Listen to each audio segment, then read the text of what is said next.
Season 1 of Notebook on Cities and Culture is brought to you by Carl Haley, Daniel Murphy, and Douglas Dollars, who reminds you to be present, be loving, and that life moves really fast.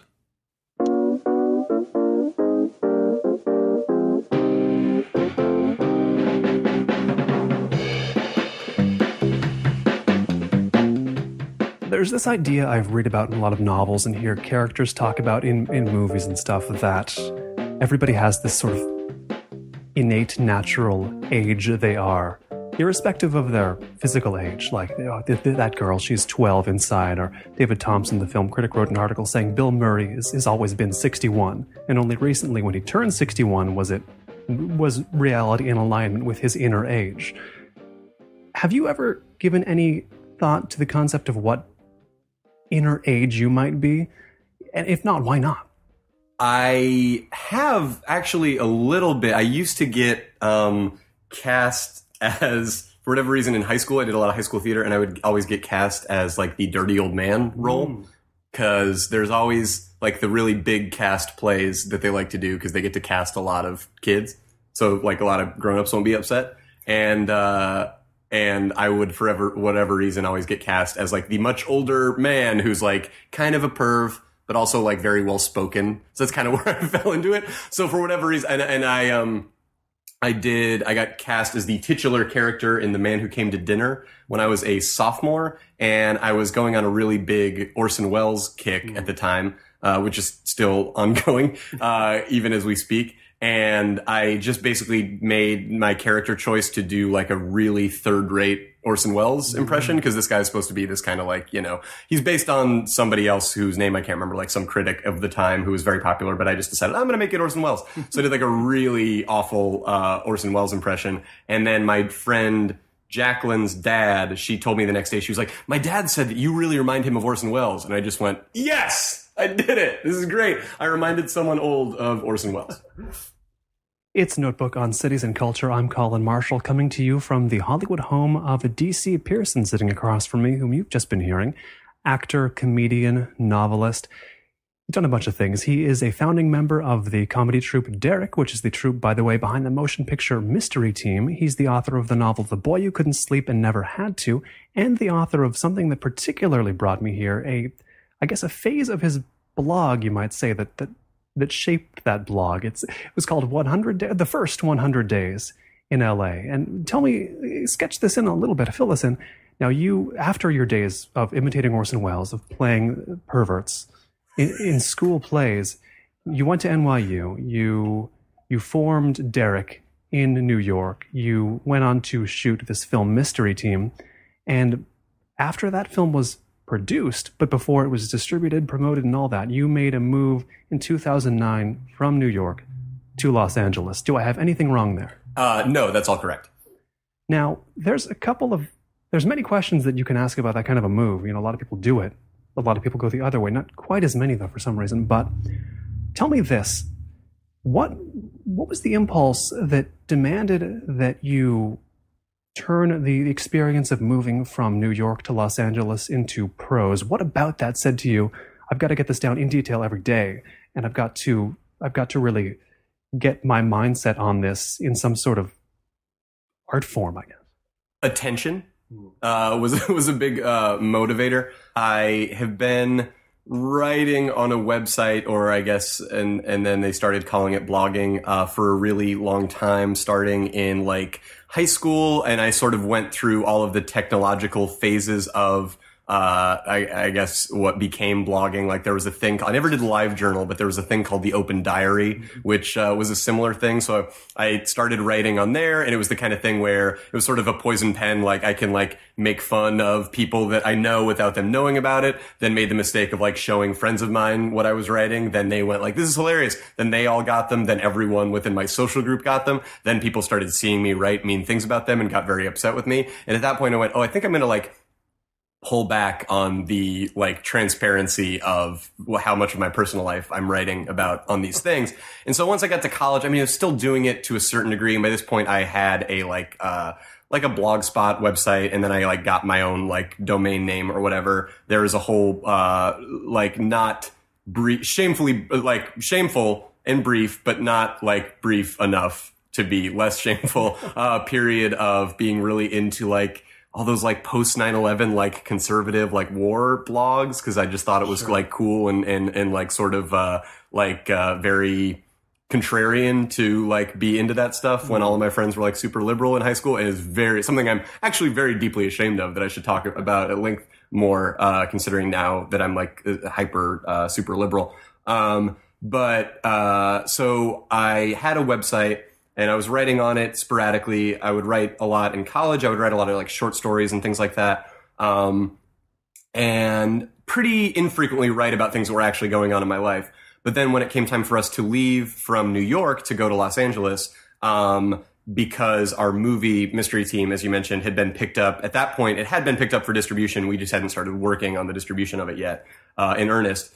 And our distributor, Roadside Attractions, was out here in LA. So we were like, okay, in order to work on this, we need to like be out in LA with them. So we moved that summer, and I wrote kind of a big like goodbye post to New York. And a lot of friends and people in the comedy community like said that they really liked it. And so I started writing, infrequently with pictures, a chronicle of our 7-day road trip going across the country, which was nice. And I think it also allowed me to, remove myself 1 degree from the actual experience of moving, which was like a little bit kind of painful and distressing. So if I could just, instead of being like, this is actually happening to me. And if I could just be like, I'm an observer of this experience and a curator of this experience, it sort of dulled that a little bit. So I wrote those and people really seemed to like them and were emailing me and we were like, we really like this. And I decided again, partially just because I enjoyed the attention, but I think also partially to kind of like blunt the experience and sort of like journalismize the experience of living in LA, which I found to be, again, pretty painful and distressing at the beginning. I decided to start writing them. Now, this is fascinating, the sort of making yourself into an observer by the time you get to this road trip to Los Angeles, because I'd be surprised if we were more than 3 months apart in age. We came of age with the internet and with getting the internet media, the sort of personal publishing stuff available to us as we were ready to tell the world what we thought about things, no doubt. And, you know, I was on LiveJournal, for example. I still kind of am in a sense. But both of us do seem to need what internet media provides in that sense. And at the time we both began, it sounds like, tell me if I'm wrong about what you've described yourself doing, but you know, when you're 13, 14, 15, all of these avenues to put stuff on the internet open up to you and you're inclined toward writing, you want to post things on there that say, this sucks, this is great, that's awesome, that's lame, you just this volley of opinion, rarely if ever considered, just a torrent in an effort to, life then is so limited when you're growing up, you kind of have to fashion a personality that way, don't you? Or was that your experience or was it not?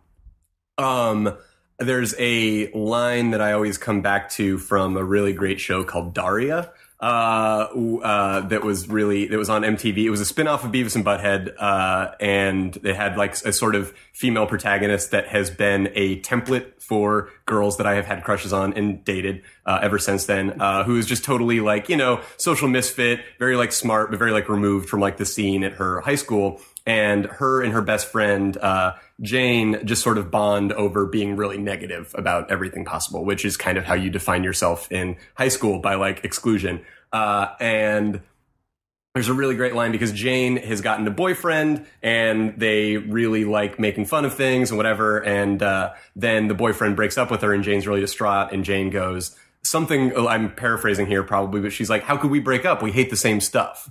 And I think that there's a lot of what you do when you're that age that you, and hopefully you sort of like start to leave it behind as you grow up and like start actually like making things, and putting your name on things, but like you really define yourself strictly by what it is that you reject, if that makes any sense. And so, yeah, it was a lot of that for me. It was a lot of like going to see movies and then shitting on them retroactively. Can I say, is this? Oh, yes. Okay, great. This new show has new freedom. All right. Fantastic. 2K12 doing it. Swears and swears. Swears and swears upon swears on swears on swears. So, yeah. So, but I definitely really also liked the freedom to just like write really long things, if that makes any sense, and not have any limitations. Not that I had any limitations. It's not like I had I used to have an editor at my newspaper and now I'm just free to write whatever. But I really liked when you worked under William Shawn. Yeah, exactly. I know I worked under Wallace Shawn actually, and he was just like everything was inconceivable. Yes.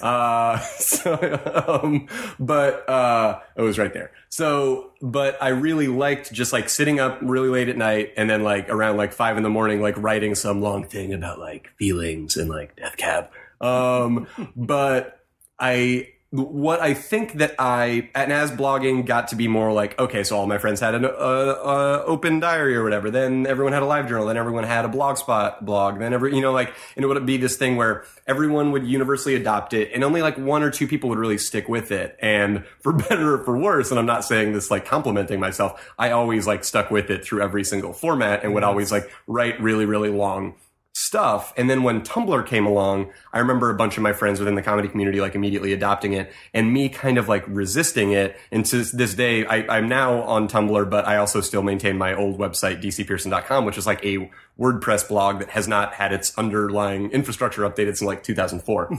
And I think what I immediately kind of like was wary of about Tumblr, and still am wary of, even though I think it's a really cool like technology, is that it just allows people to kind of like make a personality out of like badges, if that makes any sense. Like just like retumbling or whatever, reblogging or whatever you want to call it. Like, just pictures and animated GIFs and all that kind of stuff, and really never have to put any of themselves out there. And I think that's part of the express appeal of it for a lot of people, is that you don't have to generate anything. You can just kind of like be picking and choosing from all these streams of content that you're getting into and sort of crafting your personality collage style out of that. But I kind of miss the forcing people to write that old-fashioned blogging kind of did, because you would realize that a couple of people that maybe you knew sort of, but you realize like, oh, you kind of have like something to say, or there's something kind of interesting about how you experience life that I never would have thought, or you're a better writer than you probably think you are. And so it sort of saddened me a little bit when most of what blogging is now became just like, people repurposing, pictures of Japanese guys running around in their underwear around like old abandoned buildings. Now, there's a regret thing that I sometimes get into about stuff like this, about memories like this, which is thinking, geez, why didn't I just make more things? Why didn't I construct more things rather than dumping on so many things?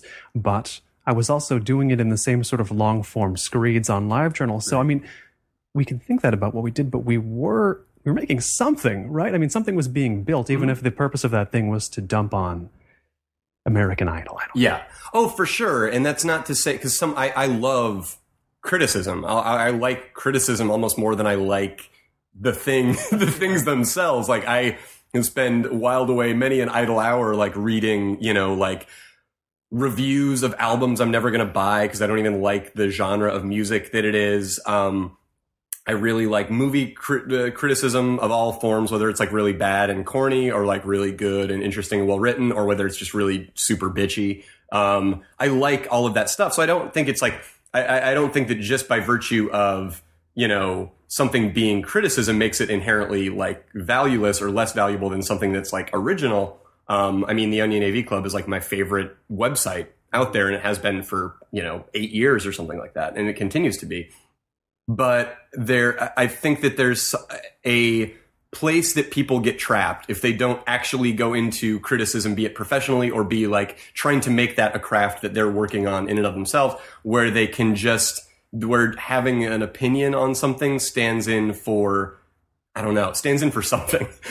Stands in for ever kind of deciding like, yeah, but what would I put out there if I had to choose? And I think that that's kind of a sad and divisive thing about fandom right now, is that there's a lot of people who I think get trapped at that level of just wanting to criticize or have an opinion about everything and defining themselves that way. And somehow they get to feel as valuable as the people that actually make things.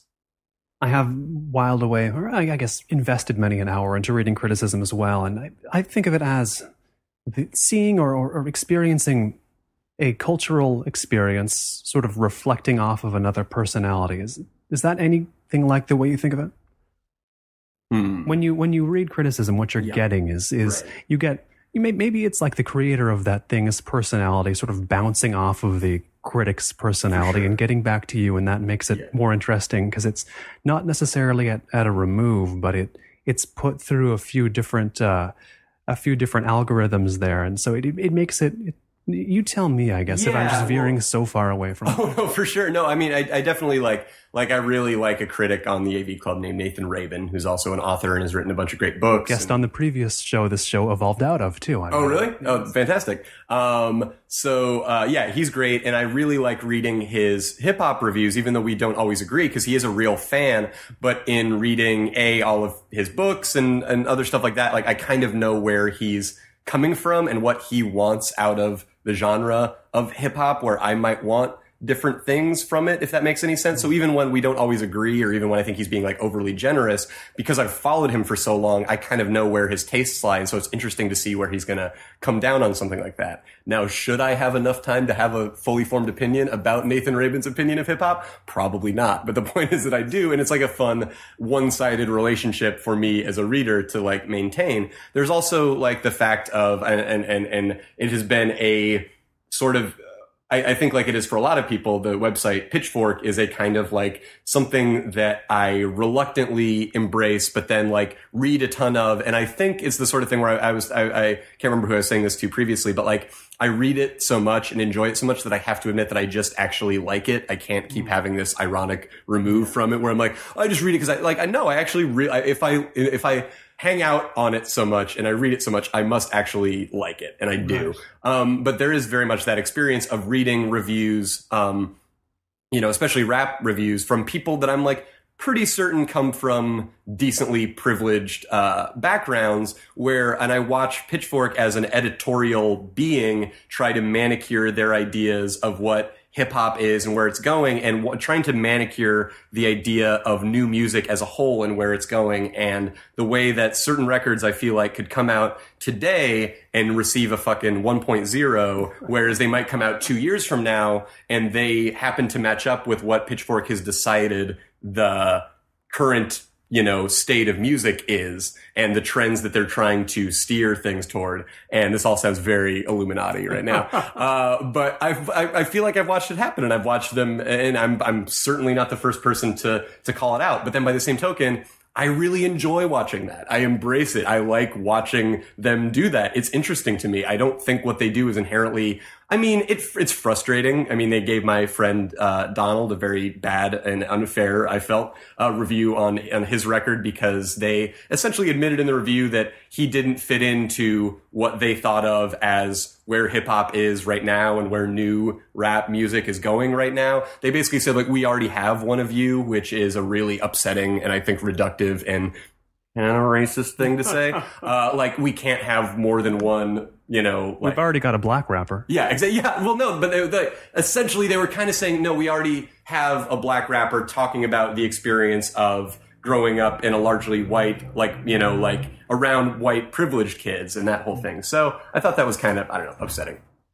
And you mentioned in your own writing that by the time you'd gotten to chronicling the road trip that begins the first 100 days in Los Angeles, you had made yourself into an observer. And for all of that chronicle, which extends, of course, beyond 100 days, it does seem like it has a quality of a lot of writing that I find compelling, which is that the opinion is, there's not a lot of direct opinion being slung around. There's more, like you said, observation. Was there an opinion extraction going on there on your part, or what can we chalk that up to? That's a really good, I think the same thing that, I guess what that is kind of the same thing that is making me now internally cringe about having just gone on a whole diatribe about like Pitchfork's review of Donald's album, is that I have that hyper liberal thing of immediately being like, well, maybe I need to look within. Maybe it's not, you know what I mean? Like, and a sort of reluctance to pass very emphatic judgment on just about anything, because I'm like, well, what does that say about me that this thing bothers me? You know what I mean? So, and I also think it's just like, it's not always as interesting to me, or maybe it's excuse me, I keep burping. It's kind of a show don't tell thing. I think maybe two, to a degree, where instead of being like, man, I feel like this, like I'd rather say some things that happened and then let the feeling of the whole thing maybe tell you how I'm feeling rather than me having to direct address being like, and then I was sad. You know what I mean? And of course, one of the premises of the first 100 days in Los Angeles is that you came from New York, and I assume, you sense when you're writing that a bit of a tradition before you. Say, go back to the 20s or 30s of the Eastern writers who come over to Los Angeles to work in the movies, and they're like, well, great, I can write articles for the New Yorker about how this is going to be a land of 1,000 indignities visited upon me, where there's no such thing as taste, there's no such thing as standards, there's no history. Great, I can really sock it to Los Angeles. I mean, does that temptation still call for a young writer from New York City? Oh, absolutely. Well, like Barton Fink is one of my favorite movies of all time. And I think that is the quintessential capturing of that experience, to the point where shortly after I moved out to LA, my friend Megan Gans moved out here, formerly associate editor for The Onion, now staff writer on Community. And she moved out here because she'd gotten a job writing for Dimitri Martin's show. And I thought I was depressed, but she was hyper depressed because she basically only moved to New York like 2 years prior. So she felt like, and probably rightfully so, like she hadn't had the full flowering of like New York experience that she might have had she stayed. And like she was being like forcibly like yanked by her career out to LA, where she knew she kind of secretly needed to be, even though she didn't want to be. So I like sat her down the night she got in and like showed her Barton Fink, which she had never seen. And it really just could not kind of capture the sort of weird alienation and spaciness that you kind of sometimes feel when you come out to LA, not even from New York, but maybe just in general. And a lot of like fun industry stuff and satire and stuff too. But I think what I was trying to get out of that tradition was I was trying to force myself not to be the person that was just reporting or diming out LA to New York. You know what I mean? Like I didn't just want to be that person who's like, get a load of these fucking apes. You know what I mean? I wanted to,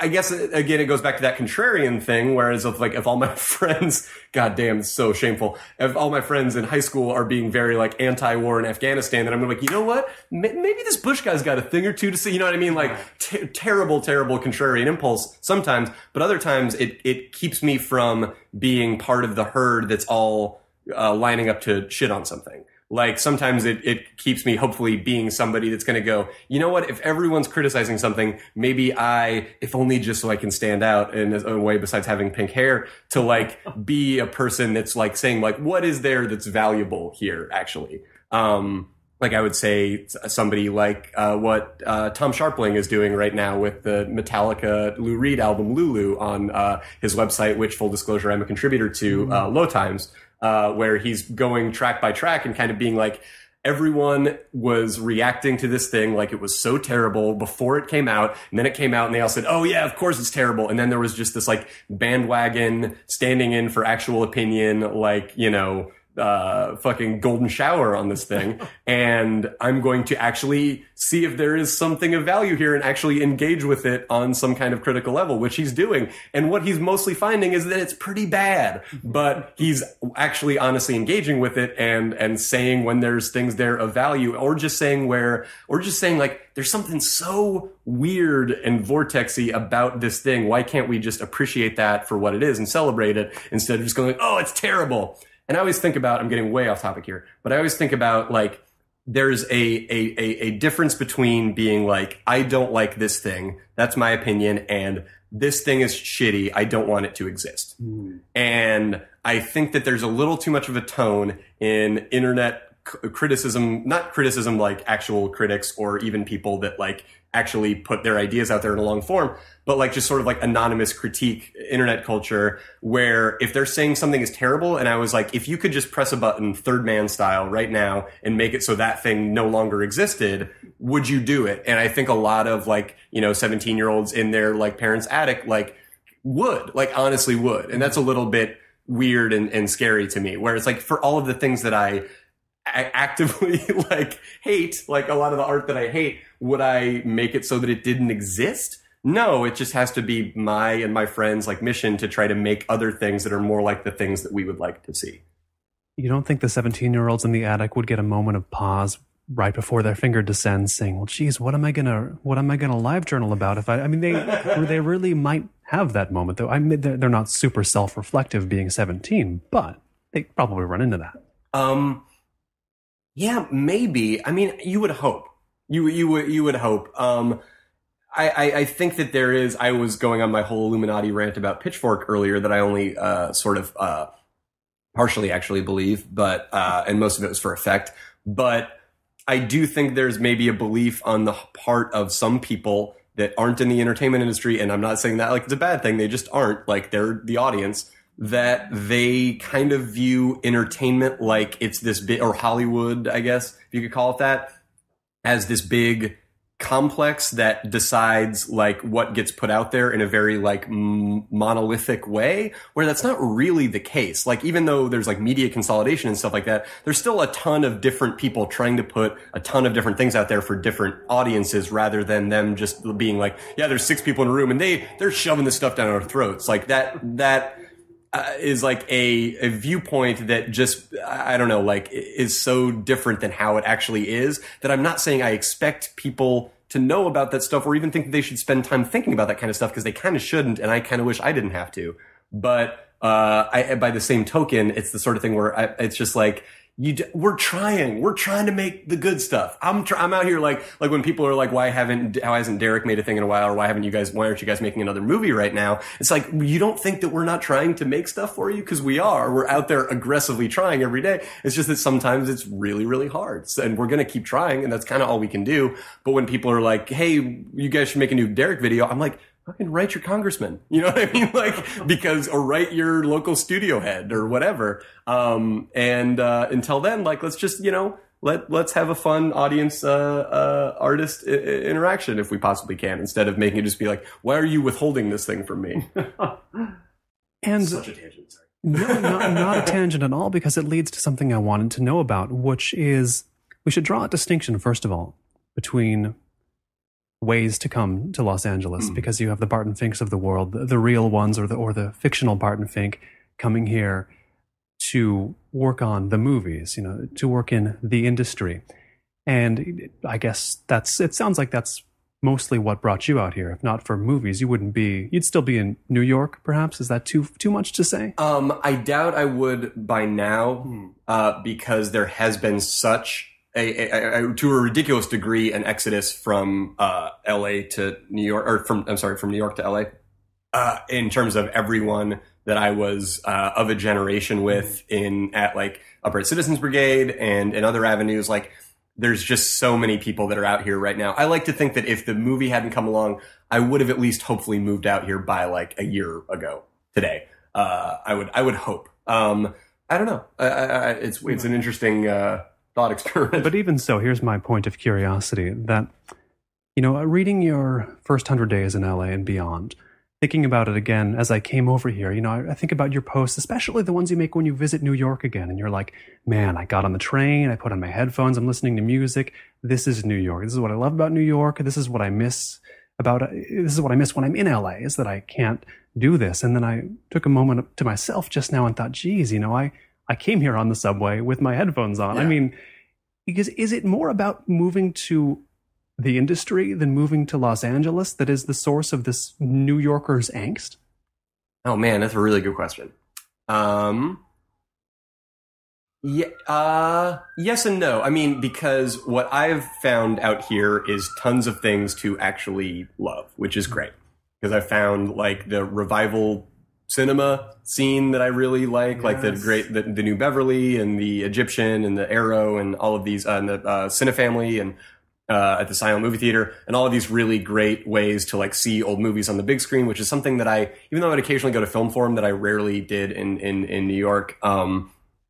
And it's a really neat place to do that because it's so rich with film history out here, even though I think everyone kind of treats it like garbage and doesn't appreciate it enough.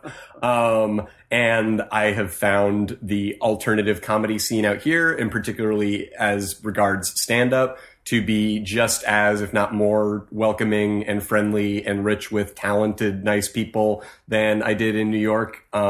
I found like new friends and people to meet and just go like, you know what? It's really not so bad. And you're right. Like there is like, you can ride the subway here with your headphones on. It's not the same as it is in New York, but then I've gone back to New York. It's a lot cleaner. It is much cleaner. And it also closes at midnight. So that sucks. 12:30 some stations. 12:30? Oh, okay. We're talking about extending. Okay. They should.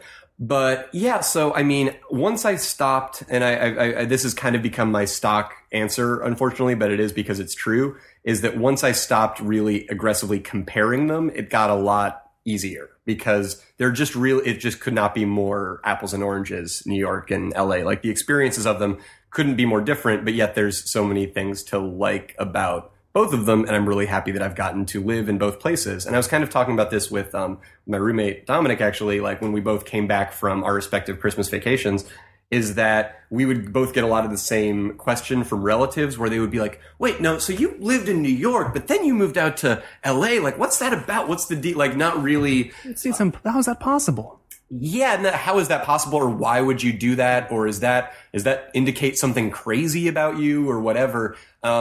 Because I think that sometimes people forget that geography is fluid, or that you can, if you get in your car and start driving, you will end up at another place, if that makes any sense, and that it's not that hard. There's just something about, and in certain places, we'll call them hometowns, where people view geography as very like, you live in a place, and then unless something like really catastrophic happens, you don't ever leave that place. And then there's something about, I guess it's like, musicians and artists and comedians and other people that are in other industries as well, where I think hopefully they kind of realize like, no, you kind of get to live wherever you want, and you get to kind of make the life that you want, hopefully. It does seem a little bit like the one-way rivalry that Los Angeles has with San Francisco just up to the north. It's the hate comes down, it doesn't go up. The hate from New York comes west, but it doesn't go east. I've fought and fought for a way to explain that to myself, but it seems like, and tell me if I'm wrong about this assumption, if I went to New York and went around just really being vocal about how I hate New York, I don't hate New York, but if I was to do that, I'd probably get in some form of trouble. If I did that here, Los Angeles would if you hate Los Angeles, it sort of absorbs your hatred and just strengthens itself upon the bones of, you know what I mean? Like Los Angeles doesn't care if you don't like it, because that just makes it stronger. Yeah. Well, if LA were a rapper, it would describe itself as shinin. You know what I mean? Like there's nothing, it's just like, you can hate it and you can hate on it, but that won't affect what it does one iota, or it won't be self-conscious about that in the slightest, and it won't even necessarily be aware of it. And it's something that I've realized. We do this improv show, me and Dominic and Donald and a bunch of other guys who I will now list: Sean Clements, Eric Appel, Charlie Sanders, Ben Schwartz, on Sunday nights at UCB, where we interview people about the shittiest job they've ever had, and then we improvise based on it. And me and Dom switch off doing the interviews every week. And something we've realized, and I think it's I don't think it's just an LA thing. I think the same thing would happen if we were in New York. But a lot of times the type of people that volunteer are very self-absorbed because they want to see themselves on stage. They think they have the best story, whatever, that's fine. But when they go up there and they reveal themselves to be one or another kind of not very great person, I would say. And then we sort of hook into that fact, and the audience hooks in with us when it goes well onto what makes this person not particularly a great person. And then we do a whole improvised, half hour to 45 minutes based on what they said, where if we've all, collectively as an ensemble and as the audience decided that we don't like this person very much right now, we're just portraying an extended 45 minutes of really making fun of them in 3D, that they come up to us after the show, and every time I think I'm going to get punched in the face, they just go, dude, that was so good, man. It's so funny. Mm-hmm. And LA is kind of like that. You know what I mean? Like LA is so tremendously, they take a swig of muscle milk after the Yes, exactly. LA is so self-absorbed that you can make fun of it and all it sees is its own name and it goes, great. You know what I mean? Yeah. No, let's clarify this a bit. I mean, LA is about 1,000 square miles. When you're talking about, we've evoked a very specific type of person native to the northwestern corner of this city. I mean, is there a danger we may extrapolate too far from that? I guess I mean, I live so far from the center of that type of muscle milk guy, but I don't have to go far to get to him. You know what I mean? Is that representative overtaking the public imagination of Los Angeles, or do you get the sense that it might go in that direction? Well, it might. I think that the more accurate picture of the LA douchebag as I imagine him is not so much anymore like I think like the super tan guy that's driving around in a fucking really nice like sports car. It's the kind of what I've come to describe as the well-dressed affluent 30-something, because of where I like live, I feel like I'm at the epicenter of that. And it's what it is it's a lot of like really, really well-dressed and like interestingly and hiply dressed people who are fucking gorgeous. And you are like, what do you do? How are there this many well-dressed people with this much money who I do not recognize from television? It's not as though they're actual celebrities. So you're like, how do you make money off of how attractive you are if I don't actually, or enough money where you're as well-dressed and as well-carred as you are, without me actually recognizing you, if that makes any sense. So I'm just like, where is this money coming from? Where is it going? Why are these people as allowed to be as self-assured as they clearly are by the way that they're making each other cackle in the corner of this brew pub? So that's kind of where that is the archetypical Hollywood douchebag as I see it in 2012. And again, that's not to say that that's even something to hate. It's just something that really gets on my nerves when I'm like unshowered and gross and bearded and like actually bearded, not like manicured beard. Like we're talking fucking gross beard. You know what I mean? So that kind of gets to me because I'm just like, how do you look that good? And how are you that self-assured and like, and supposedly, you know, cultured? How are you holding a book? And you mentioned a book, which is a very important concept to talk about now, because I mentioned earlier your novel, The Boy Who Couldn't Sleep and Never Had To. And I notice that it gets brought up in interviews you've done here in Los Angeles, but people talk about it more as a curiosity to you that you've written a book rather than about the content of the book. Is that the sense you get? I'm not saying these are bad people you were talking to who did this. I'm just saying it seems to be regarded as novelty more than literally a thing that constitutes your work. You know what I mean? Yes. I mean, yeah, you kind of nailed it. Unfortunately, I never really thought about it in those terms. So you've written a book. Yeah, no. The boy who didn't sleep. Yeah, and people kind of go, oh, huh. And it took me a while to even like bring it up to people when they'd be like, what do you do?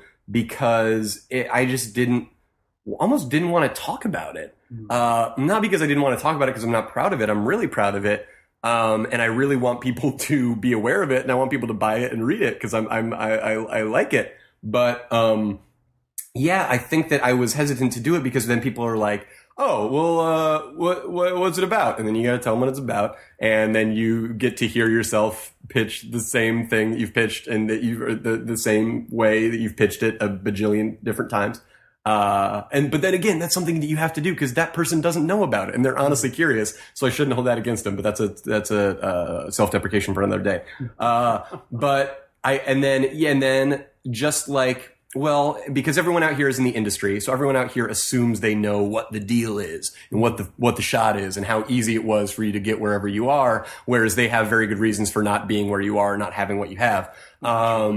Or secretly they harbor the reassurance that it's like, oh, well, of course, if I had that thing connection, then I would definitely, no, of course. It was just, you guys got enough views on YouTube and then they gave you a movie and then they gave you a book. So it makes sense. I like the they. That contains volumes again, that goes right back there. To the whole like people, even people within the industry perceiving it as a sort of monolithic they that is trying to make or not make any given thing. But so then everyone kind of just goes, oh, so how did you like write it before you sold it? Because tons of people have that are in comedy or in writing or whatever. Have books in various stages of development. Typically they're books that were, that are just their Tumblrs. A lot of times they're books that were based on their one person show that are being made into a book that they're now like forming into a memoir. There's some of which I'm even very much looking forward to, like Mark Maron's book that I'm assuming is going to be great because I love him. so I have to be like, no, I actually just sat down when I had less than no money right after I graduated college, and I just quit my temp job for no reason, which was a terrible financial decision because I had, like I said, no money, no health insurance, no anything, and just started writing a novel, and I didn't show it to anyone until I was literally finished and had done a second draft. And that took a year. And then my agent, who I showed it to, liked it, and she showed it to a literary agent, and he liked it. He sent it off to 8 publishers. 7 of them didn't want to do it. 1 of them did want to do it. And then I just recently did the exact same thing with a young adult book that I wrote and sold, where it went out to 10 people. 10 people didn't want to do it. 1 person did. When I tell people about it the right way, without as much of a chip on my shoulder as I just had when I was telling you about it just now, they sort of go sometimes like, wow, that was like a lot of commitment, or that's crazy that you wrote the whole thing before like showing it to anyone. And that's something that I kind of had to get used to when I came out here that I still haven't entirely gotten used to yet, is this is a culture that is heavy on like the pitch, or heavy on the kind of one-line thing. Let's go in, get the money for it, and then we'll write it later. And to me, and I think also to Derek in general, like we've always been the kind of people who want to finish the thing before we show it to anyone, because we're like, well, it's not done. Why don't you show it to anyone? And that is very antithetical. And I'm not even saying that that's necessarily a bad thing, that that's how it works out here, but it is kind of how it works out here, is you get the deal, then you make the thing. And I've been a make the thing, then get the deal kind of person. And maybe that's why my deals are always relatively minor. And the central characters of your novel, they are high school freshmen, Darren and Eric, and they meet and they solidify their friendship by collaborating on a thing they're making. They're making a whole universe. It's books, it's movies, it's all kinds of stuff. But they're making the world together. They're building it between themselves, and the rest of the world doesn't get to know about it right away. Is that sort of the same mindset? Yeah, it definitely is. And I mean, I think that it's been sort of wonderfully ironic, because myself and Dan from Derek and Maggie from Derek, the director and producer of Mystery Team, respectively, have been developing the book into a movie, or trying to develop the book into a movie. We wrote, for Dan to direct and Maggie to produce. The 3 of us wrote a screenplay based on the book, and we finished it towards the end of last year. And we've been going through this elongated process of trying to get it made into a feature film. And we were really proud of the script that we had. We sent it out to a bunch of people. We had a couple meetings here and there, but for the most part, it didn't get any bites from anyone, because it is kind of this weird blend of genres, because it starts in a very normal coming of age, teenage kind of angsty place, and then ends up in this big sort of Steven Spielberg, Amblin style sci-fi adventure. So it hasn't been, enough fish or fowl to get anyone to go, okay, that actually makes sense financially.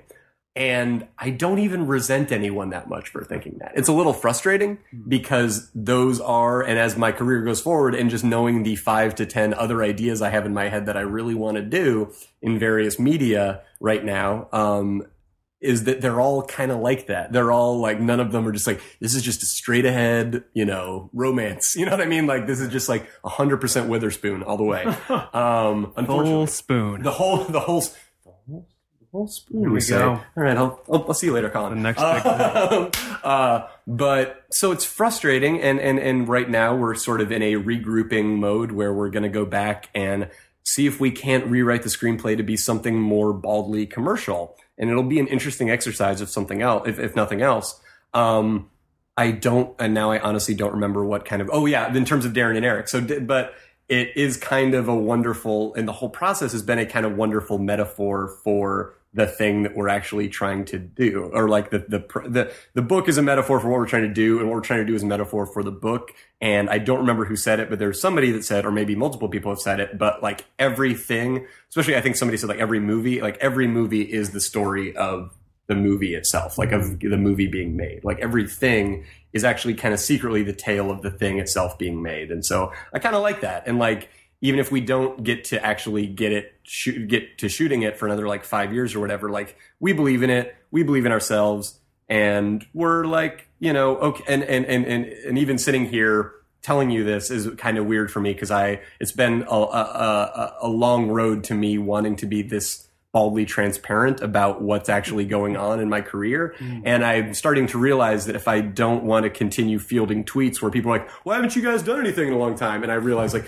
we're doing shit every day. It's just, it never quite gets to get to you because sorry, of I haven't reasons. tumbled about it. Yes, exactly. Sorry, I have not made our careers into animated GIFs.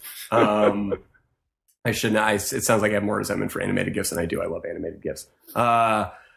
There's a really good Pulp Fiction one of Sam Jackson drinking the soda in the scene where right before he shoots Brett. I bet there is. Yeah, it's great. But so I kind of am wanting to talk about stuff more now in formats like this because I like interacting with people, and it's like I guess if I want people to know what's going on, I have to like tell them. Surely, in terms of being a book, The Boy Who Couldn't Sleep and Never Had To remains a coming-of-age story, even for all the wonky turns it takes, for all of the fantastical, I would think would be expensive to show as a movie type turns this story takes. It's still coming of age. There's no more coming of age a year than freshman year in high school. There wasn't for me. Probably isn't for a lot of people. But, you know, I think about that. I think about Mystery Team, about how your characters are kids who solve mysteries together, grown up trying to transpose the mindset they had in childhood into the new realities they face in adulthood, the new and often seedy realities.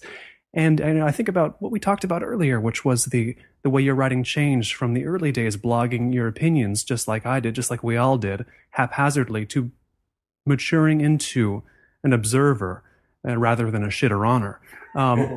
So what are the elements of growing up that fascinate you so much to involve them in so many areas of your work?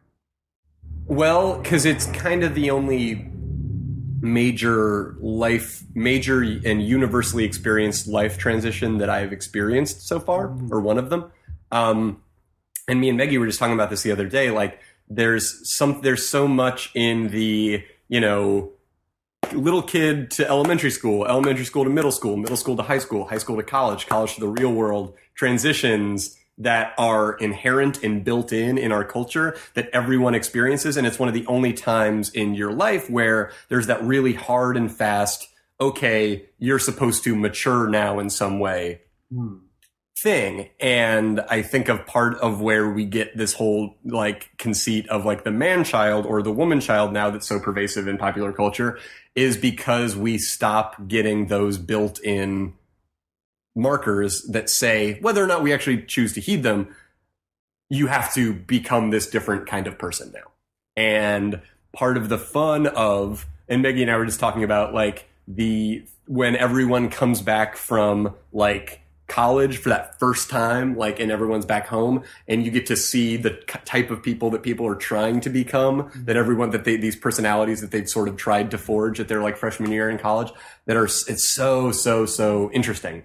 So I think the reason that we keep coming back to that stuff is just because it's like, it's a universal metaphor for the changes that we all go through. It just so happens that, and I've said many times in various scenarios, like life is a series of high schools and everything you do, you go like, if I am a writer on a sketch group at UCB, and then I get hired to write for a sketch show. If I ended at UCB, or not ended, but like I was like top dog or whatever at the UCB theater, and then I like start at my new show, I'm not going to start as top dog. I'm going to start as like freshman, and I better like keep my head down and just like learn how the ropes work instead of trying to jump to that position immediately. So like there's throughout life, I mean, there is just a series of those rites of passage, I guess. So that it would be tough for me to write honestly or with any kind of actual insight about a whole lot of other transitions like that throughout life because I haven't experienced a ton of them, to be honest with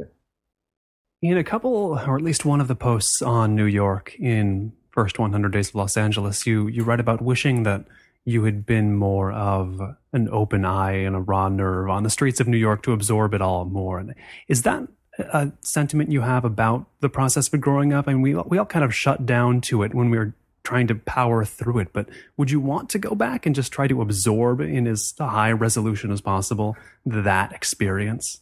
Well, it's interesting. There's like a last day of school or last day of work thing that you always get about a place or a thing or a person when it's over. That makes any sense? Or when you know it's over, but you're there at the very end. Like, I remember having that in high school, like quitting my like bag boy job when I had to go away to school. And you're like, you hated it throughout, but then you're kind of like, I'm going to miss this old place. You know what I mean? Like, you sort of get like wistful whether or not that's really earned or not.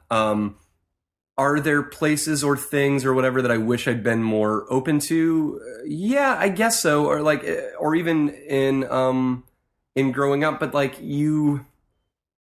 it's going to sound so like hippy dippy and cliche fucking think positive bullshit, but I am trying to come around now to the idea that you have everything you need. That makes any sense?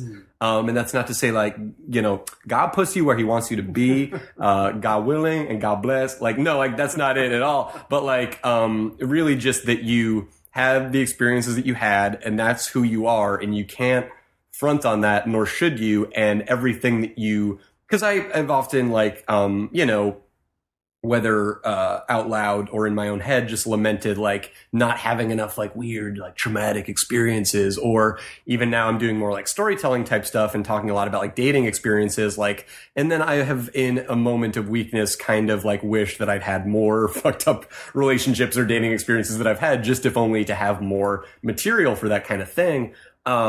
And what I need to kind of come around to right now is that I have what I have. I'll continue to get the stuff that I have, but I shouldn't, as Elvis Costello said, to paraphrase him, he said this in the liner notes for I Want to Say Blood and Chocolate, but I could be wrong.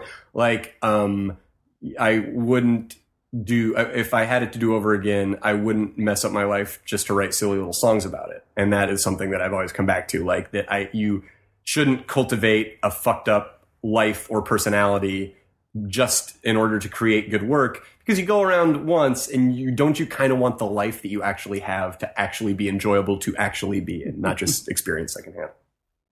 It does seem, from reading what you've written, especially on the blog or the Tumblr or whatever phase it's in at that given moment, that there's a theme to what you write about life, which is that a lot of it has to do with the way mindset is, again, a very hippie word to be using, but a lot of it's about the way you're processing your surroundings, taking them in, and processing your experiences.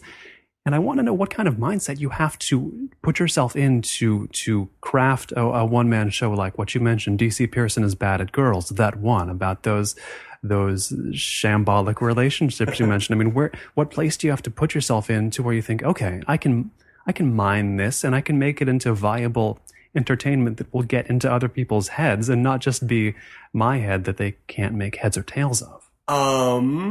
Again, attention. I think when I first started seeing storytelling shows, like my friend Margot Lightman has a really great show with a woman, Julia Rossi, who's also very funny and talented, like called Stripped Stories, which I would see a lot of. And there was another show started by Chris Gethard at the UCB Theater in New York called Nights of Our Lives that I would see a lot. And it was just these people telling these really great, true stories about their lives. And it was almost always so much more riotously funny and also touching than just like straight stand-up was a lot of times if it was being done right.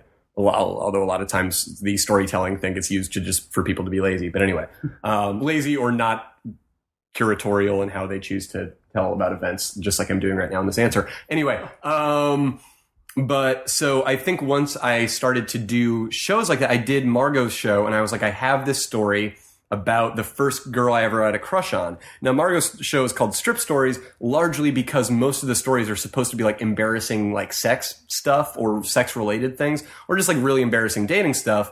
And they tend to be about stuff that happened recently that we can all relate to as very urban, with it adults. And so she was a little bit, and understandably, skeptical about me telling the story. And then I did it, and I went over my time because I was too involved and I hadn't like done a good enough job of writing it. But it went really well because even though the story, not much happens in it, there is of course, it's all in the telling, cliche, and B, I think because the experience of having a crush on a girl, putting yourself out there and then getting like rejected is so universal that hopefully people could find something to like in it. So it went really well, and I went, oh, this is really fun. I need to I don't need to, but I think I'm going to start trying to do this as well as like straight stand-up. And it's been a little bit weird because, especially the two other stories that make up my show, one of whom was about basically the only girl I ever called my girlfriend in college, even though we only dated for a couple of months. And the other one is about a stripper that I dated right before, like a little before I left New York. It's just a terrible idea. They're much fresher and they're about people that exist. I mean, well, so is the first story, but she doesn't really come off that bad because she was in 6th grade and so was I. So there was something, I decided I don't really ever want to tell something where I'm not the butt of the joke. And even the stories in my show violate that because I do say things that happened with the people in the stories, and sometimes they don't come off very well either. And then how I chose to try to like remedy that and come to terms with that, because I was like, I really like telling these stories. They go over really well. How do I reconcile the fact that I'm talking about people in a light that doesn't make them always look their best necessarily? And I got a chance to have dinner with Stephen Tobolowsky, who does the Tobolowsky Files. When Dave Chen, the guy that does and co-created the Tobolowsky Files with Stephen, who is also a writer for Slash Film, came out here to visit. And when they met for the first time, and me and Dan and Maggie got invited to go over to his and his wife's Anne's house for dinner, which was super exciting. And super sweet guy, total dad. I asked him, because I was like, this is the point where I was starting to develop this show. I was like, how do you, because he does a storytelling show where he tells all of these long, great, interesting, episodic stories about his life and relationships and career and stuff. And in some of his stories, especially about his first long-term relationship with the playwright Beth Henley, whose plays I was in high school, how does he reconcile A, naming names, but B, making her sound fucking crazy? And I didn't ask him that in so many words. I probably did it a lot better than that. But he was like, I never try to get into people's heads or explain why I think they did the things that they did. I only say what they said, and I only say what they did. I never am try to read into their state of mind or project on their state of mind. And I think that's a really good tenet. I've already violated it within the show. I already try to read into people's states. So, yeah, I do, but it is a good poll star to have anyway, even though I've already broken it. But yeah, so I don't remember what question I was answering, but now doing so much work, whether it's writing or film or theater, that's wrapped up in issues of the struggle to attain maturity. I mean, tell me, do you feel any kind of friction doing that in the, if it is or if it isn't, the reputed shiny shirt island of lost boys that is northwestern Los Angeles? I guess it is. I guess the man children that I'm most exposed to aren't the man children of the industry with a capital I or the real shiny shirted clubby kind of people, just because those aren't really the kind of people that I associate with. Mm-hmm. It's mostly the other stand-ups and other sketch comedians and other people like that of my age or a little bit older or a little bit younger. And there is because I think of myself as being a big lazy slacker type. I don't have my personal affairs in order at all, and I owe a bunch of people money and all kinds of shit like that.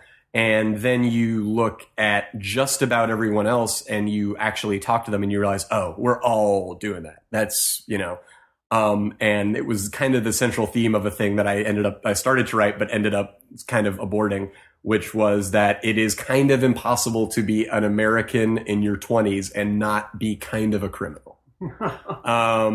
Because we have just kind of built this system where we all borrow a ton of money and then we all can't pay it back, and then we all get way behind, and then we all freak out, and then we all get high, and then we, you know what I mean? Sure.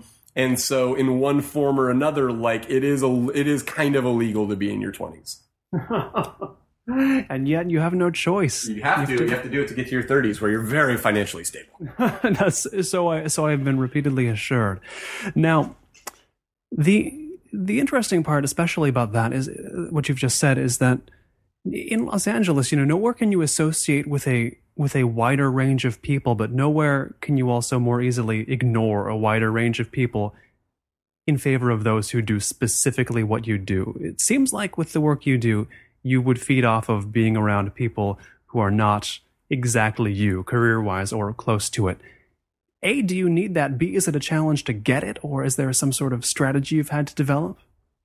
That's yeah, I mean, I have been lucky, I guess. Well, in that everyone that does what I do is pretty friendly, or all of the comics that I know and all of the sketch comedians and improvisers, that I know are pretty universally really nice. But you're right. I definitely, I guess, the danger is that you just form your opinions of how the world or society is, and the conclusions that you draw about that from overhearing people at Starbucks or watching Teen Mom 2 with your girlfriend, both of things I've been doing a lot pretty recently. I think the thing that I harbor, this is, okay, with the 100 Days in LA thing, what I had there was very definite subject matter. You know what I mean? Like I laid out the territory. I was like, I'm going to write about this thing every day, whatever happens. And because I had decided that, I started noticing other things that I wouldn't have noticed because I had a void. And the void that I had to fill was making the thing, writing these entries. If I didn't do anything or notice anything within a given day, then I wouldn't have anything to write about. So I had to go do chores. I had to go do things. I had to go to places. I had to see things and look for things, because if I didn't, and I hadn't taken any notes at the end of the day that I could understand, then I wouldn't have anything to write about, and then I would fall behind, and then I would hate myself even more than I already did at the time. But I think what I kind of entertain the idea of doing now is doing stuff where I'm pushing myself out of my comfort zone. I'm going to places or talking to people that I wouldn't normally. I haven't done any of those things yet, certainly. Most of what I've done in the past 2 years is establish 100 Days in LA style strictures on myself where I'm like, I'm going to write this every day or that every day. Typically it's like short stories or something. And then I do it for 4 days and then subsequently abandon it, which is rough. And so part of the reason that I'm so proud of the 100 Days in LA thing is that I'm like, and I'm happy that you connected with it, is that I actually did it. And I did even more than that. I wanted to keep going after I was done with it for a little while. And so, yeah, so I think that's something that I'm missing right now that I should get back into, is trying to engage with more things or situations that aren't just going to do the comedy shows that I do and going to see movies. And correct me if this summation sounds too grand, but it seems to me then your work or your process of working is this trick of balancing, avoiding the templates and the worldviews that limit people's experience, trying not to be subject to those, trying not to get limited by those, while at the same time making up sort of new rules, new strictures that keep you moving forward. Is that at all accurate, or just a little vague and abstract? No, I like it. And I am a big subscriber to the lineage of the great anti-ironists, from your David Foster Wallaces all the way down to your Jesse Thorns. I think that irony is, even though I love it and do it all the time and watch dumb fucking, Christian Kirk Cameron starring movies with my buddies and drink beers and make fun of them, I do believe that irony is very withering, not witherspooning, to us as a people and as a generation, and it's just a bummer. And so I don't exactly know what, if I had to put forth a worldview or a manifesto, what it would be or what it would look like. But I always come back to nuance is a big thing. I always come back to finding something to like about everything, or finding something to dislike about something that everybody likes, or, whatever. But I guess, yeah, my generation issues if it could even be called that, issues a lot of blanket dismissals of things, and my white, well-educated, comedic or otherwise, or entertainment industry-fied brethren always issue big blanket dismissals of things that we can and can't like, and that's fine. And I wish I didn't subscribe to them as much as I do. And I don't know where I'm going with this, but I guess it just always comes down to fucking, again, hippy dippy bullshit, but pushing yourself out of your comfort zone or whatever, because do you really want to? There's a really good, okay, here's the thing. A really great, he's now the head writer of a show called NTSF SV SD SUV, on Adult Swim, this guy, Curtis Gwynn, who's tremendous and another great storyteller, always used to do Nights of Our Lives.